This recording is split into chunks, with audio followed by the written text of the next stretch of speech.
or just sort of continuing with what Mark has said, I think one of the things, especially when we were early on in days and guys started coming, and Commissioner Kramer was really helpful in helping us sort of say, okay, so these folks are coming, do we know who they are? Does Access Services know? Does our street outreach know who they are? And, that's when you start hearing some stories about, the other places in Lower Merion where these men spend their day.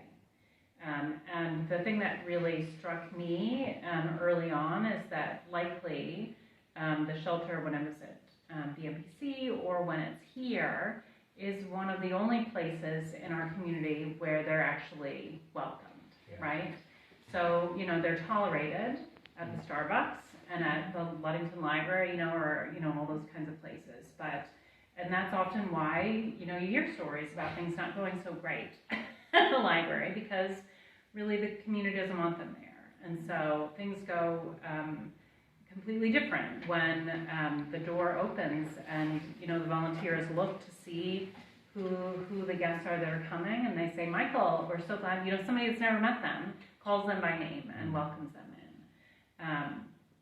For us, so in our location, it's been a lot of our own church folks who have volunteered, and I'm trying to convince them all to continue to volunteer down here as well to help fill out the slots. But I think for us as a congregation, just to share how transformative that has been, we're that big old church up on the, Montgomery Avenue that normally when people come into our building, we say, sorry, you need to go to Eldernat, or you need to go here, or you need to go there. And this has been an opportunity for us to say, no, you need to come in here, and here's where we help you tonight.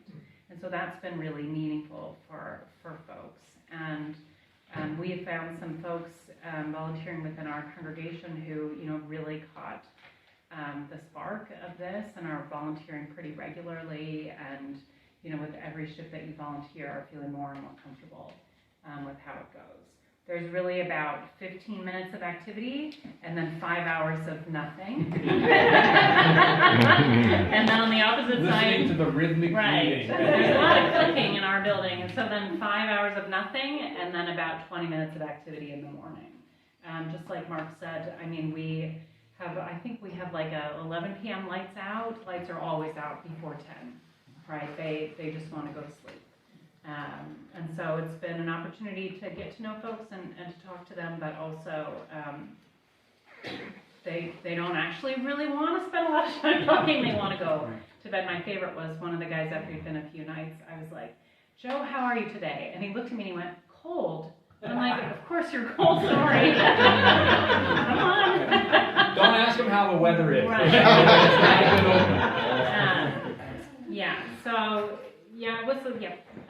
I think just to mention, I think one of the things that's really helpful as far as mindset goes, when we think about volunteering, we'll go through the logistics of actually running the shelter. I spent, and because I'm functioning as kind of like the site coordinator, right? I'm on my weather app constantly, like to try to understand, are we going to be open this day? Are we going to be open that day? And so I've tried to kind of let that go and just wait for the county to call it. Because sometimes I look at my weather and I interpret the weather differently from the county. And so I think for us to be paying attention to the way that Tom communicates with us, and if you want to be connected to the way that the county declares it, the really great thing, and I don't know if this is new, that they're really declaring it days in advance. Yeah. So oftentimes this month, they'll call Code Blue for 5 straight days. And so that everyone can just relax then. We know, oh, we're all working this week, right? And so that you're not constantly kind of wondering, I wonder if tonight I'm going to have to work. So to pay attention to that and to find the ways to kind of be connected, and Tamie will always know. So you should just email and call her constantly. They do anyway. And I will say, my experience as well has been really great with Tom functioning as the volunteer coordinator and me functioning as the site coordinator. So that I always know that if I'm not going to have volunteers show up when I'm there to orient people, like I will know that in advance. We do a lot of other things in the church where you show up and go, I hope people come. I hope the people said they were going to come, but you know that you're connected in a group text with everybody that's working that night. And so it's been really joyful for me too to have 2 strangers show up They've already been texting with each other, right? And I say, oh, this is, and they're like, no, I know who this is. This is my partner tonight. And I'm like, great. And so it's just been a lovely kind of moment for us. Tamie, I don't know if you want to share a little bit about just what it's been like to just come into a strange church and volunteer. Yeah. So I had the benefit of going to their training session, and so I kind of knew ahead of time, but I'd gone to Greece. They started it, and I had no information, and I showed up on that Monday night not knowing what to expect. And I did the early shift at 8:30, and it was exactly as she explained it. There was about 10 minutes of welcoming for 3 guests who had been coming already for many, many days, knew exactly what they needed to do, were grateful. I asked, I talked to Joe too. I said, how was your day? And he says, the same as yesterday. And,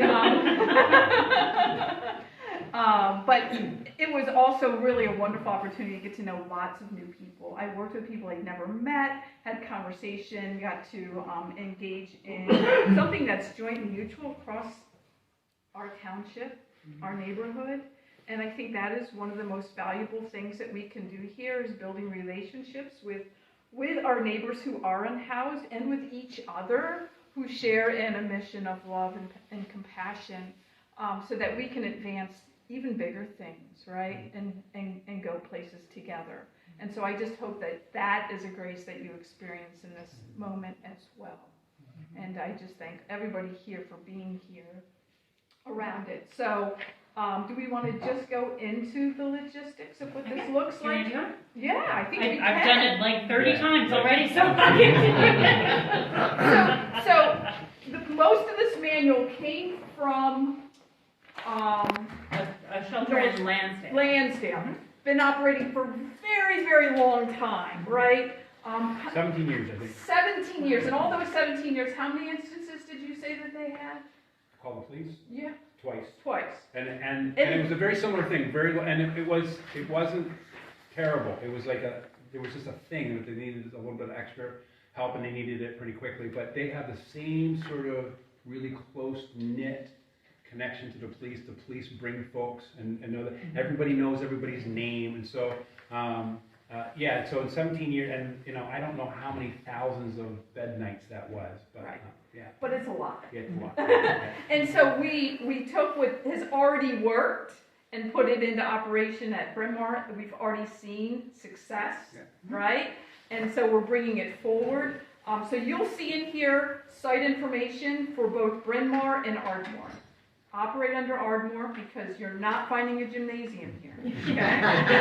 It is a nice gymnasium. But you'll see site-specific things, right? So just make sure you're paying attention if it's site-specific, that it says Ardmore, and that's the information that you'll see. Okay? But Okay, great. So actually, what's the back? Is the very back is this Appendix 8? Is that what you're looking at? So this is like the most important and helpful thing. So when we open every night, when guests come in, we go over these guidelines with them. And so one of the most important guidelines is that once you're in, you're in. And once you're out, right?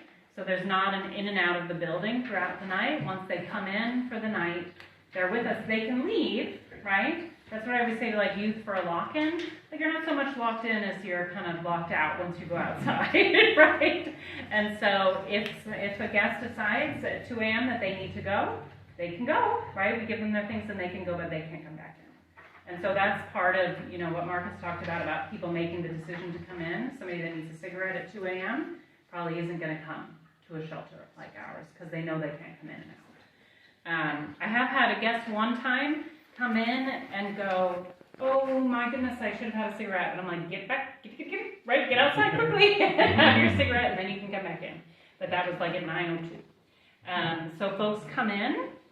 The very first thing that they're told they're going to do is that all their personal belongings get turned over to us. And so we have black trash bags that they know that they put all of their things in. We've had, with the 4 guys that have been with us, 0 resistance to that. That's pretty typical, that they give over all their things except for their phone, charger, and medications that they need to keep with them. And then one of the pieces that's really important then is that we label that bag, and then they see us put it in a space that is locked, so that they know that it's locked up for the night. And so that's one of the things that we've tried to really do is I make sure the room is locked before they get there. And then when they show up, they see someone has to use a key to get in it. They watch us put their things in, and then they see me like sort of shut it behind. So just it's site specific. Yeah. They'll come in the main entrance here, the church door, and we'll have a welcome table out here. We're going to lock their things in the office. So there will be a key available for both the office and the front door for the site, and we'll just place their things right in the office and lock that door. So that'll be entrance right there. Yep. So folks come in, we put all their stuff in a bag, we lock it up, and we've gone over all of these rules with them, right? So you can't come in and out, all of their belongings are locked up, they can't smoke inside, they can't have any drugs and alcohol. I mean, none of these will be a surprise to any of them. They can't have any weapons, they can't have a pet, and that especially if there is any act of violence or harassment in any way, the whole thing shuts down and everybody's out, right? So it's not, yes, sir. Do any of them have medication they take? So some of them have kept medication with them, yeah. And we have had, we had one of the guys one night kind of before we turned off the lights, kind of had a little panic that he thought he'd left his wallet somewhere during the day. And so he came out to, the desk and said, hey, I'm really worried I left my wallet somewhere, can I just check my coat? And I want to see that it's in there. And so, of course, now the place where we were locking stuff up is actually a coat room. So we weren't making them put their coats because often their coats are wet from the snow or from the rain. And so we were hanging up coats, but they're not keeping their coats. So we just, we didn't make a big fuss about it. We said, sure, let's check your coat and see if you have your wallet. And thank goodness you did. So they have to keep their clothes on at all times. And that lights out are at 11. And so you walk through, especially with a new guest, you walk through all of these rules, and then they print their name and sign it. And then you can see here, there are a series of spots to be able to date it. So there'll be a 3-ring binder that we will ceremoniously bring from Bryn Mawr down here on Thursday. And it has in it these records for the guys who've been coming, and then a whole set of blank ones. And so for the folks that have been coming, I have to confess, by the third night, we weren't really walking them through the rules every night, but they kind of know what the rules are. They really know what the rules are. And so this is sort of a key for volunteers to be able to sort of get to know who's been coming as well. So we lock up their stuff. Sometimes they'll want to sort of sit and chat for a minute. Often they don't. We have decaf coffee, hot and ready to go, along with a variety of snacks for them and bottled water. They'll usually make up a cup of coffee, grab a snack, and then find a cot and kind of lay down for the night. And that's it. That's really it. That's really it. Yeah. Would a guest who was visibly ill still be permitted in? That's a good question. That's going to be something that volunteers would need to make a decision for. Yeah, we have a very rudimentary first aid kit that volunteers will have access to. I often say if somebody needs more than this first aid kit, this might not be the place for them. We have had folks referred to us by Bryn Mawr Hospital. So in these conversations, in the planning conversations, Mainline Health was a part of that. And so because there have been seasons when the emergency room at Bryn Mawr Hospital was a place where folks could spend the night. And so I have had conversations, and now they're going to call Tamie for these conversations, where they say, we're discharging this person, they are sleeping outside, we don't have any health concerns about them coming to you. And so I even got a call today from somebody that might be coming, and the caseworker was like, there may be health concerns, so I promise you we won't send him if we don't think they're healthy enough to be at the shelter. But for sure, one of the numbers to call is just 911 if somebody really feel like they need to not be with you, but need to be at the hospital. So there's also this is the DEFCON check down, right? So do you guys have COVID tests here? Oh, do you have COVID test? No, Oh, we Mark, could. we haven't had COVID test for her? No, it's okay. Well, so Yeah. One of the things that happens, so if I show up and I have like the coughing, I have symptoms of something and it seems pretty significant, one of the things that you would do is just give the person a COVID test, have them sit out to the side, and while that's happening, if they do have COVID, then I don't know what page in the packet is, but the street outreach, this is where the street outreach team comes in place. So in Code Blue, one of the tasks of the street outreach team is to help people who can't get into a shelter be otherwise accommodated. And so if you have to quarantine because of COVID, that's one of the situations that the street outreach team, and they will come. So it's a combination. So Access Services has a street outreach team. It also has the Mobile Crisis Program, which is a free hotline service and mobile crisis service for all of Montgomery County. So they are co-located. They're operated out of the same office. So we have crisis workers who are up and bright-eyed and bushy-tailed at all times. So they would come, and they would be partnered with street outreach. They would figure out getting somebody, either they would bring them or they would Uber them probably to a hotel. They would figure out how to quarantine and help a person who is COVID positive, needs to be inside because it's Code Blue, but can't be in your shelter because we don't want to put other people at risk. So you also see that's a check down. So if it's a 911 emergency, call 911 and get that quick response. If it's something you're not sure of, I don't know if that's come up where you call you guys to say, hey, I need a wingman to help me think through this. Yeah, we haven't had that at all. Okay. Right. Yeah. No, but that's what the shelter coordinators for, myself, or if you were Bryn Mawr. So you would contact me if you have any questions, concerns, and we'll do an assessment. There is a place for a daily log. So you could be monitoring, notice that, Sam has sniffles and it seems to be progressing or whatever. There's places to record those things. We've also had opportunities where, distributing Band-Aids or needing a clean shirt or those kinds of things are all observations that you can be making so that we can assist if there are medical needs that are visible and you're noticing. That's part of that, and you can record that in the log sheet, and that might help us. Let's be aware that one of our guests looks like they're ailing. Thinking in terms of masks and gloves, things along those lines that we could use as we're testing individuals. So we have gloves, but I can make sure to bring masks unless we have masks here. We just haven't had that. No, but we can make sure that we have masks. We have a first aid kit as well. Yeah. That so we'll make sure that those things are in place. Yeah. I think one of the things, because a lot of what I found in our situation up there and with our volunteers and our church members is that, especially people that aren't regularly volunteering want us to be more generous than we are, more welcoming. And they'll say, I know it's not 32, but boy, that's really rough rain. Can't we be open tonight? Yeah. And I'll say, nope, there has to be parameters. And if we made the choice to be open when the county hasn't declared Code Blue, none of those services are available to us, right? Right. Right. Yeah. Well, right. Yeah. Yes. Yeah. Yes. That's what you're supposed to say.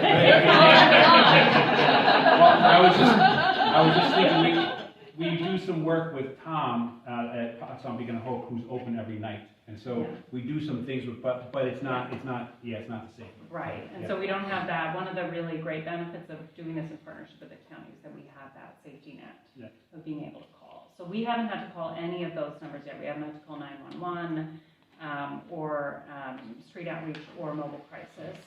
The instructions I always get, if you don't need Tamie to consult on which number to call, and you feel like you need to go ahead and call, Tamie is your next call, right? Just because we haven't had that, for us to be able to better understand as site coordinators what happens when we make those calls. That's what I always tell volunteers. I say, when you call one of these numbers, you call me next. Don't call me first, call me next.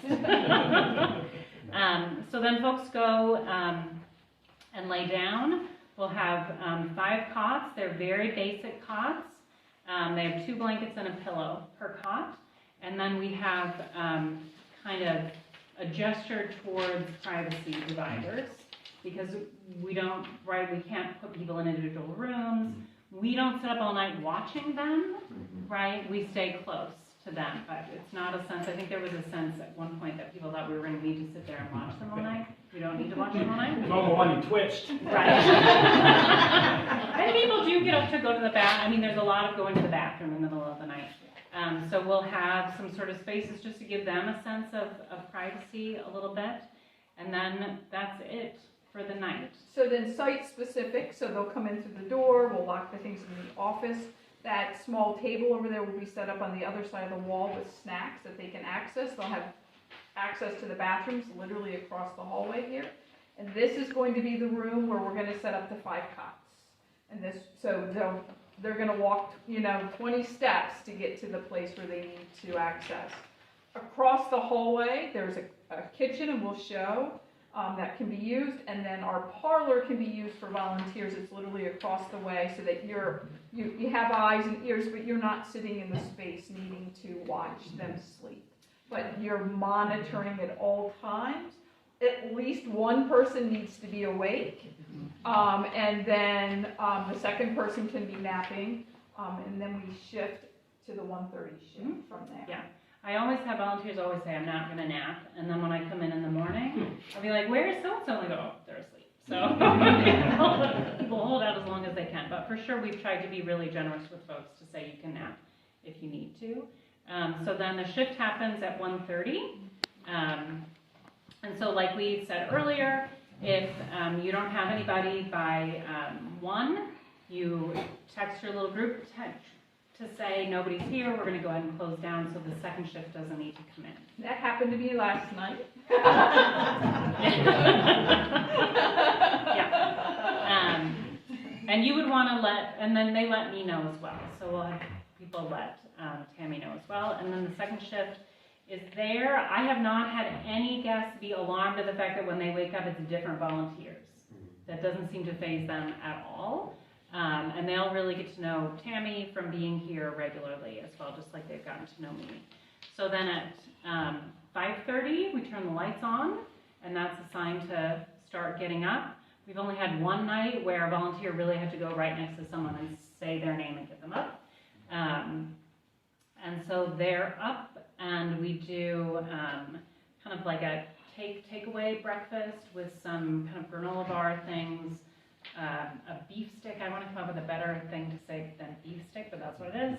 A banana, and then we've been heating up like a hot breakfast sandwich for them. And so sometimes they'll eat it here while they're still here, sometimes they'll take it with them. And then they get regular coffee in the morning. But I have found everyone is out by 10 of 6. We're not rushing people out, but they're not really there to like socialize with each other. Even one of the guys, I mean, I think that's the thing too, right? Like one of the guys who's come the longest now, the fellow that found temporary housing, was very chatty and kind of a big personality. And so the first night he wasn't there, I mentioned to Joe, I said, oh, it's a lot quieter tonight. And he said, oh, I just tune everything else out. Like, boy, he's not my friend, right? We weren't socializing with each other. So they're not really going to interact with each other very much. The two of the guys that have been coming are friends. They are a pair. They are a match set, and they walk in this world together. And so it's actually very lovely. And so they are kind of interacting with each other. But generally, they're not like, let's all sit around and chat before we head out into the world. So A lot of times people are also already thinking into their day. What's the weather like today? Where am I going to go next? What things do I need to get? What day of the week it is? And where do I go to get what stuff? So there's a real functional, practical aspect of getting into the morning. And I think too, I mean, I think in the moment, sometimes it's hard to remember because you just want to be kind and friendly. I will say like the sort of cringiest thing that I've watched happen at our site is back, I think the first snow day we had last week, right? We had 2 snow days last week. The first snow day, it was beautiful snow, and a volunteer just took one of our guests and said, look how beautiful it is outside. I was like,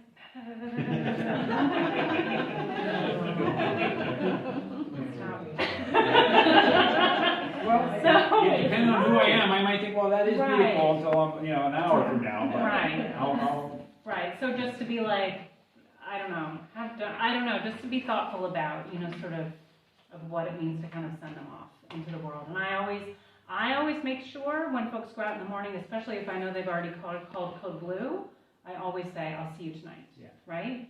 Make sure we're open tonight. Or if I know, like when we've had these warm spells and I know we're not going to be open, I'll say, I'm pretty sure we're not going to be open, but I'll see you the next night, right? And so just to remind them that they're expected back, right?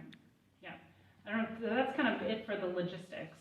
What about cleaning or anything in the Oh, go ahead. So right, you'll notice the times, it's an 8:30 arrival, that's to help set up in the evening, and then there's a 6:30 end time, and that's just to clean up the cots. We'll bag the blankets, they'll be laundered that day, and to put trash away, those kinds of things.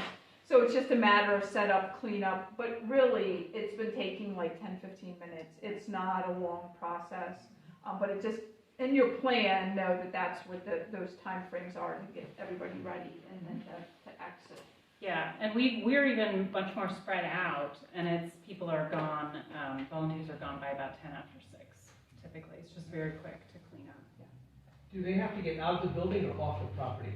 For example, if they got up and it's a very nice morning and we have a nice little place to sit out here, could they go and sit there? Yeah. All right. Yeah. Or if somebody said, do you mind if I just go and sit out and hang out in your sanctuary for a while? Well, that would be different in the building, especially since, there wouldn't necessarily be somebody on site after everybody exits, right? Mm-hmm. So we want to make sure, especially for our preschool that's in-house, that nobody is hiding out in the bathroom or is located someplace else and spending the day inside without us being aware. It's going to be very important that we account for everybody who exits and to make sure that everybody does exit for that reason. Again, we love the welcoming spirit. Don't get me wrong. But we also just have to ensure safety. Yeah, like one time one of the guys put his stuff in the black bag, but then also started emptying his pockets, because I think he had like mace on him, which is understandable, right? And so then when I was picking up the bags, I realized he'd left stuff in the bottom of his bag. So my husband happened to be working that night, and I said, run and give this to him. And next thing I turned around, my husband was back. I was like, oh, you caught him? He's like, he was just sitting right outside.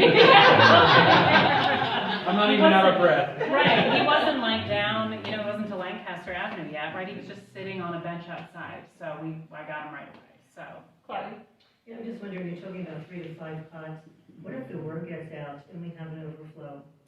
Yeah, so that hasn't happened yet. Once you hit number 6, that's when we call street outreach. And then so other shelters do this. We're full. And so then 2 things happen. If you have a person that can't get in because they're full, street outreach will come and figure out with them where else they can be.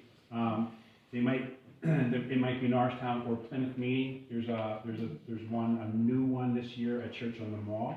And so the street outreach team is in real-time communication with all of the shelter systems, so they know if there's a place for something that is open, they can take them. And then it's a matter of figuring out. Lots of times it's Uber. Who knew? Like that. Like we didn't have that, but Uber is really helpful, and so we Uber people. Sometimes the team will come and pick somebody up, but from your point of view, it's just, I counted 5. We're full. Then you make that phone call to say we're full, and then also make the phone call if you have a 6th person, and then they'll take over from there. Mm-hmm. And that is true also if a female or a family would come. So right now we're only housing men. This is a startup thing that we're doing, right? So it's only men, but that doesn't mean that we send them away. We call street outreach, and they will help locate a place for either the family or the woman. So we're not leaving them out, right? We just aren't housing them right now in this particular shelter.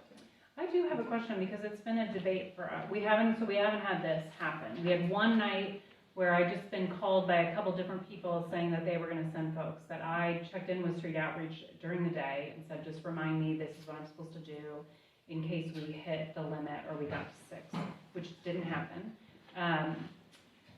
mark, when that sixth person comes, do we let them in the building and call street outreach, or do we make them stay outside and call street outreach? So that's what you would feel comfortable with. I think the first thing it would be to be very clear, we don't have space for you tonight. That's the thing they need to hear. And then the second thing is, I'm going to make some phone calls so somebody can help you out and make sure you get someplace. And then, I mean, it's up to you, but hospitality for me is you let them sit in an alcove or something, and so that they're not outside while that happens. And then, and it might be, it's also helpful if that person is close, so that if an outreach worker or a mobile crisis worker gets on the phone with them and says, I'm going to put you in an Uber, that person's right there. And sometimes the person doesn't have a phone, so just sort of navigating communication with that person is really important. When you send somebody away, we don't always know we can find them. So it is helpful if you can do that. So we do have a cell phone, like a flip phone, that is dedicated to the shelter. And so it's at Bryn Mawr right now, but it'll come down here, and so that's the phone. It's a callback number that you can use if you have to call street outreach or mobile crisis or even the police. Lower Merion police have that number, and the way that it's set up is they're supposed to call you as a volunteer to check to make sure you have a bed before they drive someone here. And so that phone's always sitting there.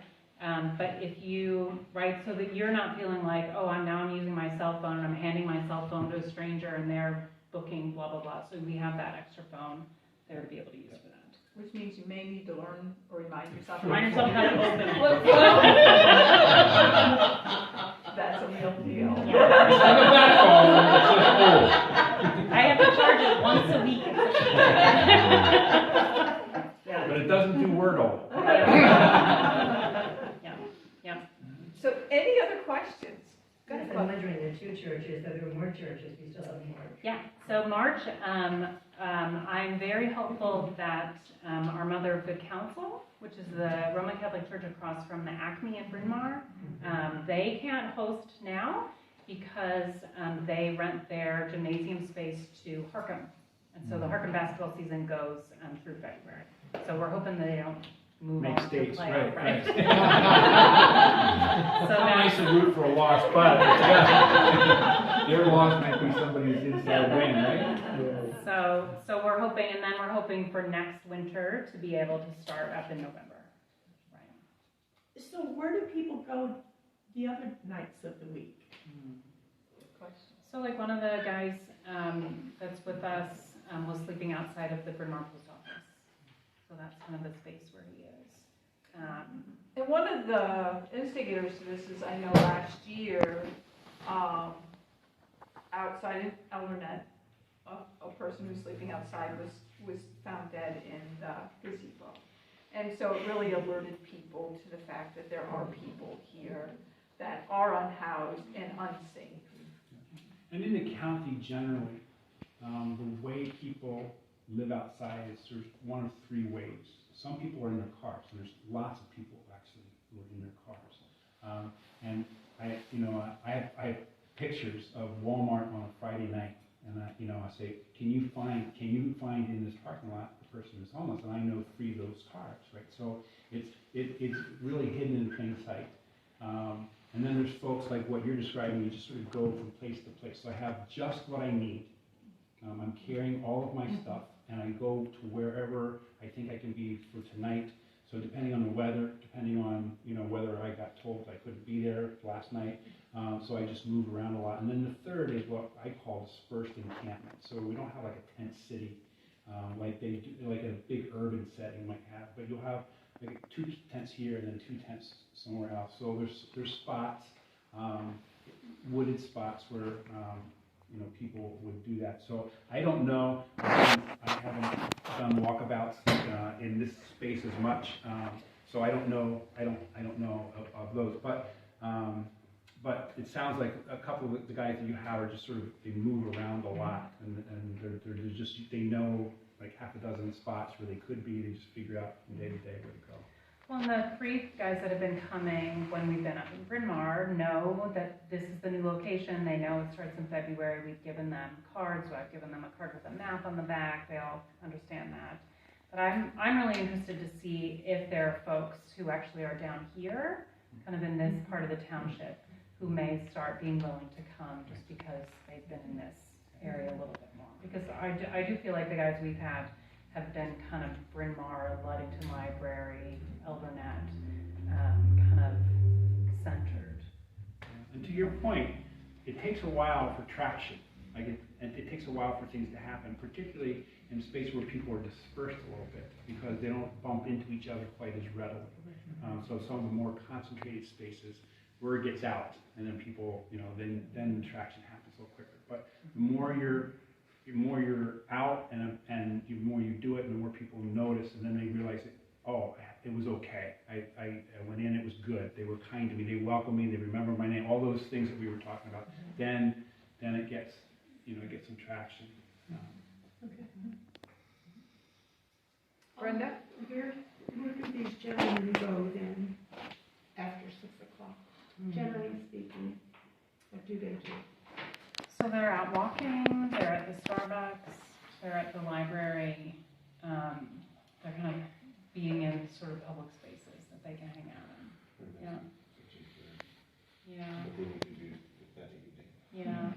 There are no official warming spaces. So in any community, we sort of depend on informal spaces to be hosts. So the libraries are commonplace.